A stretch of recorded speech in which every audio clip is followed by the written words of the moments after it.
सत्य यही है, कलाकार माँ के पेट से पैदा होता है। बहुत गरीब परिवार से हम निकले हैं, पिताजी भी मजदूरी करते थे। सीधा सा गाने वाला है, उसके मेन देवी देवता ब्रह्मा विष्णु मात्र सोता होते, जो मजदूरी करके 20 रुपए 50 रुपए 100 रुपए पुरस्कार देते हैं अपने बच्चों का पेट काट कर, और वाले तो कहते हैं कि भैया ये प्यारे लाल जी नहीं है, कंप्यूटर कभी विपदा में दुश्मन मीत लगी, और सच बतिया हो उल्टी रीत लगी, कुछ मीठ लगी, कि जैसे नवे बंसवा के कहनिया वैसे गोरी नई के चलतू ना।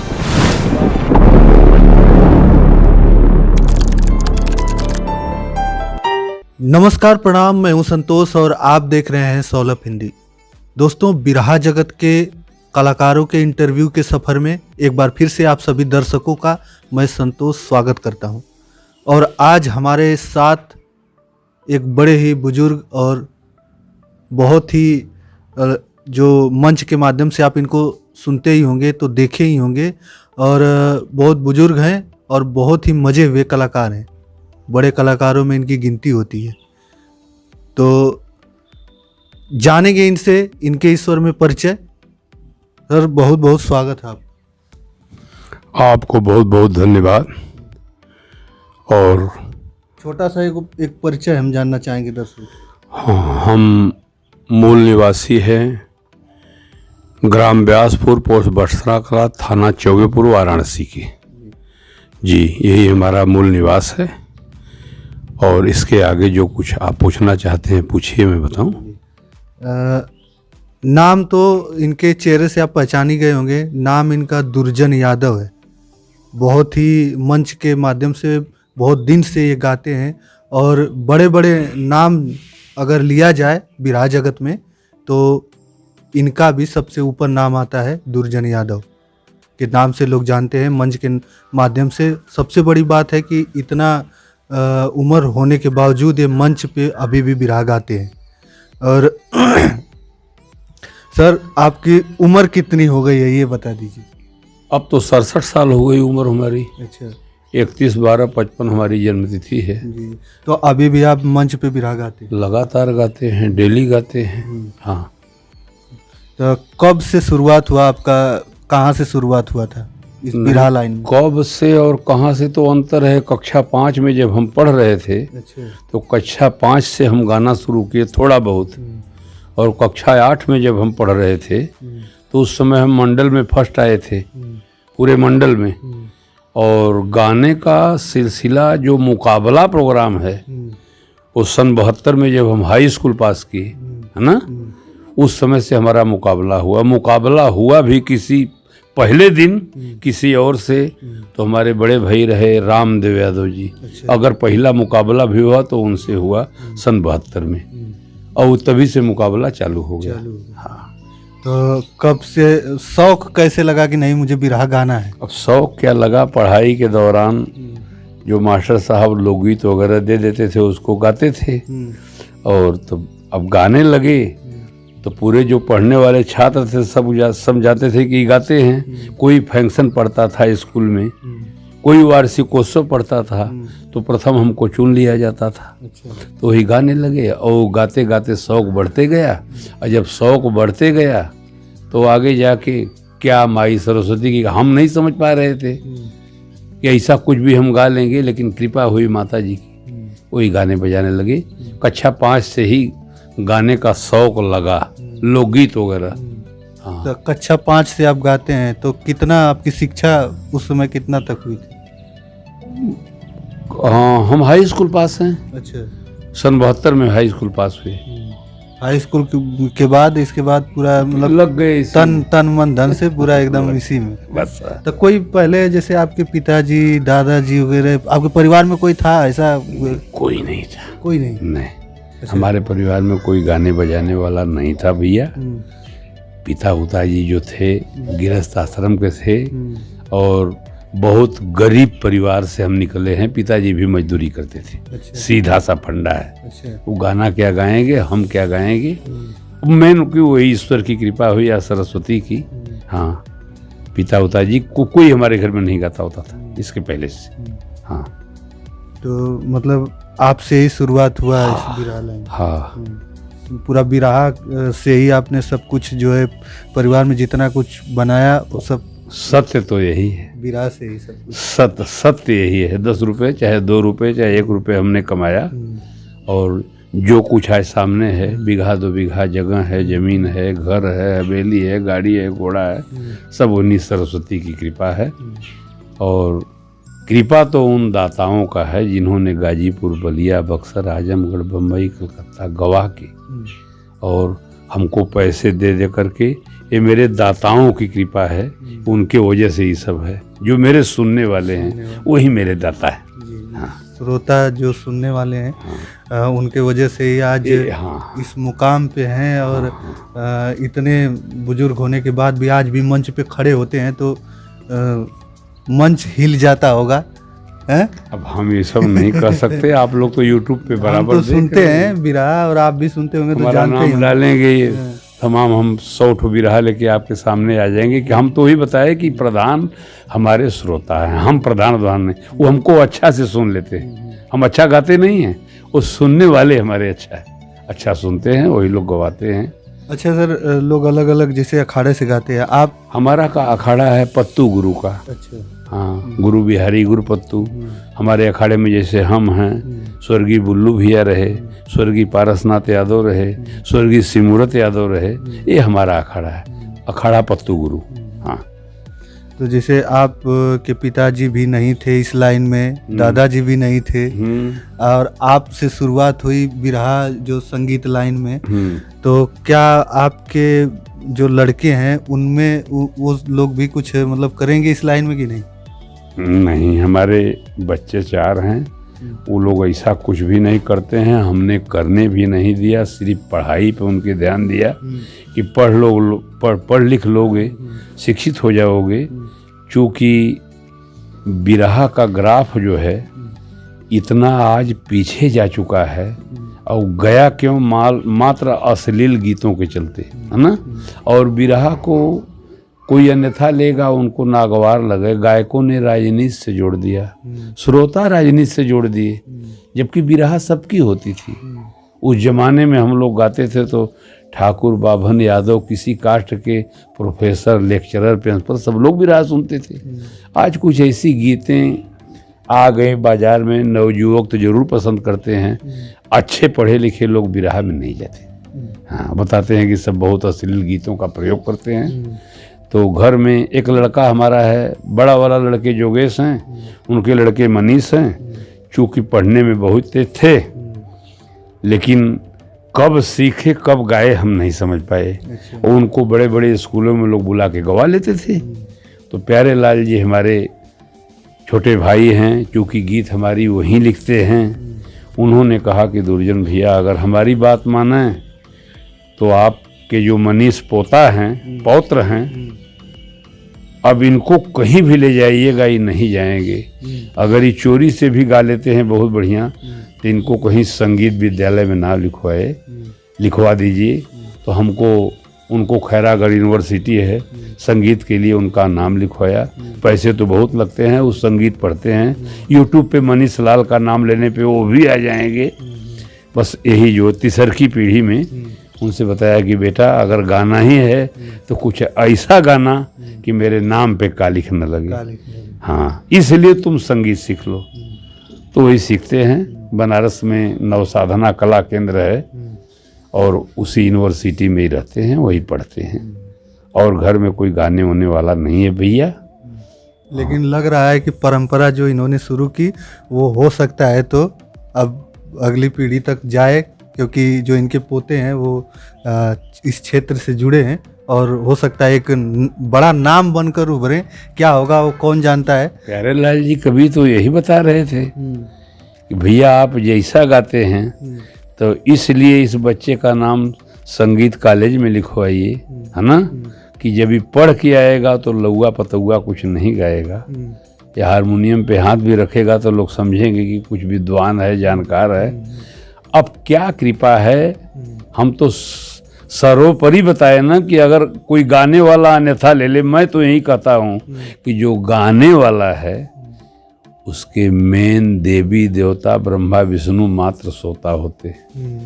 जो मजदूरी करके 20 रुपये 50 रुपये 100 रुपये पुरस्कार देते हैं अपने बच्चों का पेट काट कर और हमारी बात को सुनते हैं, हमारे मेन दाता तो वही हैं। इसके बाद सभी देवी देवता हैं जो मुझको सुनते हैं, है ना। जब प्यारे लाल कवि जी ने कह दिया कि नहीं उनके अंदर कुछ देखे होंगे तभी, क्योंकि गॉड फादर कहा जाता है उनको इस जगत का, कि जिसके ऊपर उन्होंने हाथ रख दिया तो वो कवि हो गया।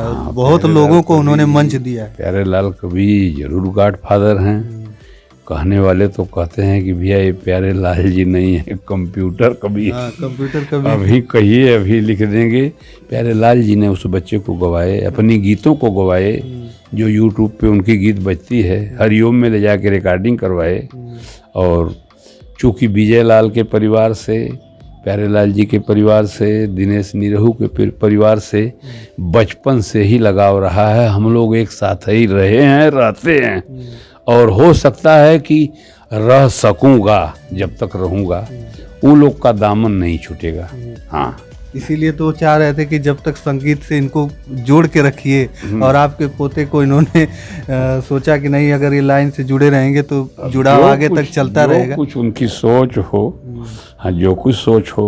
उन्होंने तो पहले बताया कि मऊ में इनको दीजिए, हम कहीं मऊ के लिए मेरे पास पैसे नहीं हैं, मेरा बच्चा चौबेपुर से मऊ जाएगा, भाड़ा किराया नहीं दे पाएगा, तो मेरा करीब करीब सालाना 1.5 लाख रुपए लग जाता है खाने पीने के अलावा, और किसी तरह से भी दे के उनको हम लोग पढ़ा रहे हैं। अब 4 साल में पढ़ के निकलेंगे तो अगला 4 साल का और कोर्स है, क्या होता है या तो माँ सरस्वती जाने। हाँ, चूँकि प्यारे लाल कवि की सोच ऊंची होती है, किसी कलाकार को उचित ही राय देते हैं, गंदा राय नहीं देते हैं, है ना। हाँ, कर दिए अपने लड़कों को कि नहीं बिरहा लाइन में नहीं आना है। तो आपको कैसे लगा कि जैसे कि आप लोग तो ऐसा गाना गाते थे कि भविष्य की बातों को अपने गाने में दर्शा देते थे। हम गाते नहीं हैं भविष्य की बात, प्यारे लाल जी लिख देते हैं। हम नहीं गाते। तो कभी तो वो लिख देते हैं, उनका लिखा हुआ हम गा देते हैं। बात समझिए हमारी। हम बच्चों को इसलिए मना किए, देखिए सत्य यही है, कलाकार माँ के पेट से पैदा होता है। किसी को जबरन कलाकार बनाएंगे, कलाकार नहीं बनेगा। जबरदस्ती किसी को पहलवान बनाएंगे, आप बहुत पैसे वाले हैं, वो पहलवान नहीं बन सकता। जबरदस्ती किसी को कलाकार बनाएंगे, वो कलाकार नहीं बन सकता। छोटा भाई हमारे विजय लाल जी हैं, वो माँ के पेट से ही कलाकार हैं, जन्मजात गायक हैं, है ना। वो जन्मजात गायक हैं, किसी के सिखाने से गायक नहीं है। गुरु तो सबके होते हैं। उनका पूरा कहा जाए तो भोजपुरी जो संगीत है उनका पूरा परिवार ही उसी। हाँ, सब जुड़े हैं। हाँ, कहने वाले तो ये कहते हैं कि जो गाता है उसके घर कुत्ते भी गा लेते हैं। हाँ, कलियारू अलग तो कहावत है ना। हाँ, ऐसा असर पड़ता है। बताइए, असर का नहीं, अगर अब दिन भर हम गाते ही हैं, हमारे घर के बच्चे सुन के उसका चारना तो सीख ही जाएंगे। अगर हम दिन भर गाएंगे, चारना तो जान जाएंगे, बच्ची भी जान जाएगी, बहू भी जान, कोई भी जान जाएगा।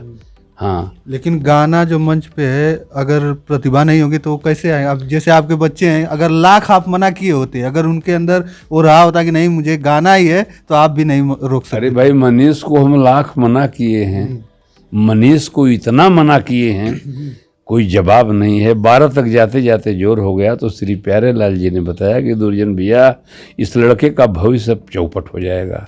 ये कहीं किसी नौकरी में नहीं जाएगा।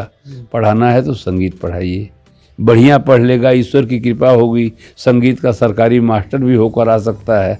कुछ नहीं होगा, संगीत की कोचिंग खोल देगा तो भी इसकी जीविका चलेगी।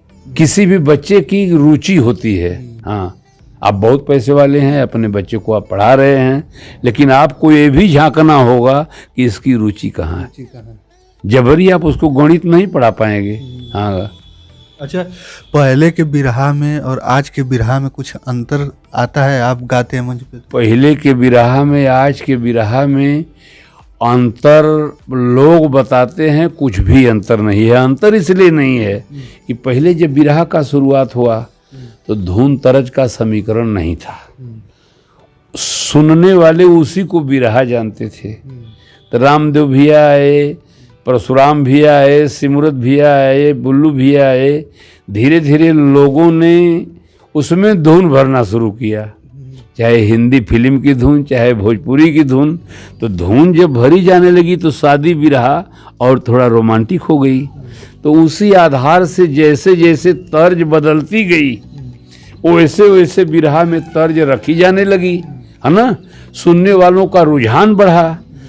आज जो है अब तो पहले वाली तर्ज से आज के तर्ज में फ़र्क ही पड़ गया कि आज की कुछ ऐसी भी तर्जें निकली हैं।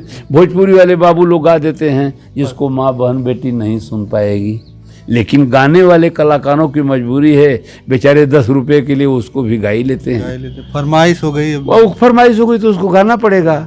बिरहवा वही है, जब जब धुन तर्ज बदली, ऐसे परोजन वही था, हम लोग टाट पर बैठ कर खाते थे, बदला तो उसको बफे सिस्टम कर दिया गया, फिर कुर्सी पर खाइए, लेकिन करते तो सब लोग भोजन में ना है। बात वही है, चूंकि श्रोता भी बदल गए। नए उम्र के लड़के जो हैं वो सब पहले की बिरहा नहीं पसंद करेंगे, उनको चटक पटक चाहिए, नया धुन तराना चाहिए। इसलिए गायकों की भी मजबूरी है कि उन सब गीतों का प्रयोग कर लेते हैं, लेकिन जो लिखने वाले कवि बढ़िया हैं, बहुत ही फूहर गीत है, उसमें भी अपनी वाणी से बहुत ऊंची चीज लिख देते हैं। हमारे प्यारे लाल जी कवि जी अभी एक गाना मेरा रिलीज करेंगे, है ना, एक गीत में लिखे हैं। अच्छा, हम तो गा के बताए हैं कि तर्ज क्या बताऊं भैया। वो भोजपुरी वाले बाबू गाते हैं कि अइला तो मुँह मार के जा, पतई में पानी झार के जा। देखा है मैं कोनो तथ्य ना हो, लेकिन सुना श्री प्यारे लाल जी लिखले हुआ, है ना। सच बतिया हो उल्टी रीत लगी, तो कुछ मीठ लगी कुछ तीत लगी।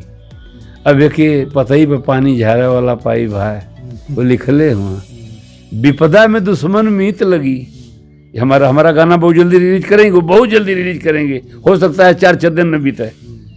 प्यारे लाल जी की कंपनी से एक गीत आएगा तो उसमें वो लिखे हैं कि विपदा में दुश्मन मीत लगी, और सच बतिया हो उल्टी रीत लगी, कुछ मीठ लगी कुछ तीत लगी। तो धुन तो गंदी अपने जगह है, लेकिन कवि की कविताई नहीं न गंदी हो सकती। कवि की तो मजबूरी है, हमने कहा कि तर्ज पे लिखिए, लेकिन कवि जी ने कितनी ऊंची बात लिख दी है। अच्छा, पहले के जो तर्ज होते थे, मतलब ऐसे ही हम नहीं कहेंगे आप गा के सुनाइए, ऐसे ही मतलब सुनाइए कि पहले के जो तर्ज होते थे जो अश्लीलता से दूर होते थे, टोटल दूर होते थे। तो वैसा एक तर्ज, थोड़ा एक लाइन का तमाम ऐसी तर्ज है। पहले अब यादव विदागर की जैसे नवे बसवा कहो कैनिया, वैसे गोरी नई के चल तू ना। अब इसको समाज वाले गंदा बतावें, लेकिन मेरे वो महान दाता बुजुर्ग जो लोग अनपढ़ गवार थे, कितनी ऊंची बात लिख दिया कि जैसे नवे बसवा का कैनिया वैसे गोरी नई के चल तू ना। इसका आशय ये होता है कि बांस की कहीं जैसे नए जाती है, लटक जाती है, घर में बहन बेटी अगर जवान हो जाए तो उसको समाज में नए कर रहना चाहिए। उसका लोग उल्टा अर्थ बताए, फुहर गीत है भाई। गीत में तो श्रृंगार रस की लाइन होगी ही, मर्द मेहरारू का प्रसंग होगा ही, लेकिन आजकल थोड़ा दुख है कि भोजपुरी वाले बाबू लोग उसको नंगा कर दे रहे हैं, है ना। अच्छा, तो बताइए, अब आज हमारा इंटरव्यू आप ले रहे हैं, तमाम गीत चली, फूहर गीतों का भरमार लग गया। किसी ने गा दिया तनीसा जींस ढीला करा, कोई गा दिया कि जाए से पहले खाला ओठरारी से रोटी बोर के। एक लड़की गाई है, चूंकि मैं बखूब परिचित नहीं हूँ, वो कुछ भी फूहर ना गाई है कि नदिया के तीरे जैसे नैया डोले, वैसे ही मुरसैया डोले हो। कहाँ उसमें फूहर है? कहीं फूहर नहीं है, लेकिन वो सुपर डुपर बिक गई। अब बताइए, वो भी तो गया ही नहीं, वो उसमें फूहर कुछ नहीं गया, अपने पति को बखान को गया। कैसे कंघी से बाल झाड़ लेते हैं, कैसे रुमाल से मुंह पोंछ लेते हैं, और उन्होंने यही कहा कि नदिया के तीरे जैसे नैया डोले वैसे ही मुरसैया डोले हो। अरे माई सुनो, बहन सुनो, बिटिया सुनो, पतो सुनो, कुछ नहीं गया, लेकिन वो सबको फान डाली। जितना वो बिकी, किसी का गीत नहीं बिका। तो आज भी अच्छी गीत जो है, हाँ, अच्छी है, हाँ, भोजपुरी वाले भाइयों से निवेदन है ना, खूब लिखें, बढ़िया सिंगार रस की लाइन में मर्द मेहरारू की बात क्या लिखेंगे वो, लेकिन थोड़ा सा नंगा ना हो, नंगा ना। अच्छा लगे। माते बहनें तमाम सिंगार रस के नई गीत गाती हैं, वो भी गाती हैं, हमारे आपके घर में गाती हैं, उसको केवल उघार न कराएं। भाई भोजपुरी बनाने वालों की मजबूरी है, उसके जो क्या कहते हैं, जो फिल्म बनवाते हैं प्रोड्यूसर, वो बताते हैं कबीर जी थोड़ा और नंगा कीजिए, थोड़ा और नंगा कीजिए। तो अब उनकी मजबूरी होती है, क्योंकि हमको श्रमिक ही देंगे। कबीर जी 8 गाने हमारे लिखेंगे, 1,00,000 या 80,000 रुपये उनको प्रोड्यूसर देते हैं। अब उनके मुताबिक उनको लिखना पड़ रहा है, नहीं तो बहुत बढ़िया बात लिख दिए हैं, तमाम बिरहा वाले गाए, यही सब बात है। तो समाज का बदलाव, जो नए जनरेशन के बच्चे हैं वो नई गीतों को बहुत पसंद करते हैं, यही मजबूरी है कि बिरहा जगत के कलाकार नई गीत गाना चाह रहे हैं और कवियों से रिक्वेस्ट कलाकार करते हैं कि फला फला गीत हमारे बिरहे में डाल दीजिएगा, यही बात है। हाँ, क्षणिक होता है वो अश्लीलता, आज चलेगा कल नहीं चलेगा, लेकिन नहीं जो चलता तो नहीं है, उसको फसल ही कह लीजिए। हाँ, मतलब 10 दिन 20 दिन 5 दिन 25 दिन गया, खत्म, गया काम खत्म। लेकिन जो जो अच्छी चीजें हैं, असली वाला है वो वो चलता तो चलता वो रहेगा, हमेशा- कम बिकेगा। लेकिन चलता रहे। हाँ, 1,00,000 नहीं बिकेगा, 5,000 बिकेगा, लेकिन कब तक बिकेगा, जब तक धरती रहेगी तब तक बिकेगा।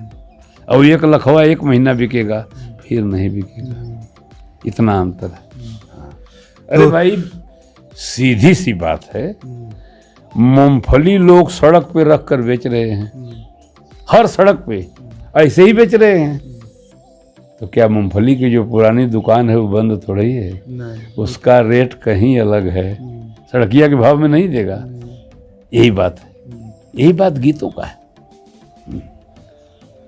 तो आज हमारे बीच जो बिरहा कलाकारों के इंटरव्यू के सफ़र में आप देख रहे थे, हमारे बीच एक बड़े ही बुजुर्ग कलाकार दुर्जन यादव जी थे, जिनके विचारों को आपने जाना हमारे वीडियो के माध्यम से, और काफ़ी सारी बातें ऐसी इन्होंने बताई जो जिससे लोगों को सीख मिलेगी। जैसे जो नए कलाकार हैं जो बिरहा सुनते हैं, तो उन लोगों को ये भी सोचना पड़ेगा और देखना पड़ेगा कि इन्होंने क्यों अपने बच्चों को मना कर दिया कि नहीं आप बिरहा मत गाइए, और उसमें से भी एक इनका पोता निकल गया, आज उसी क्षेत्र में पढ़ाई कर रहा है, और हो सकता है तो बहुत जल्द ही आगे आपके बहुत बड़ा कलाकार बनकर उभरें। तो आज हमारे बीच थे दुर्जन यादव जी, इनसे बातें हुई। तो यूं ही हमारा जो सफ़र है यूं ही चलता रहेगा, और तमाम कलाकारों के इंटरव्यू आप हमारे चैनल पर देखते रहेंगे। तो बस इस वीडियो में इतना ही, अगली वीडियो के साथ हम जल्द उपस्थित होंगे। तब तक के लिए धन्यवाद। जय हिंद, जय भारत।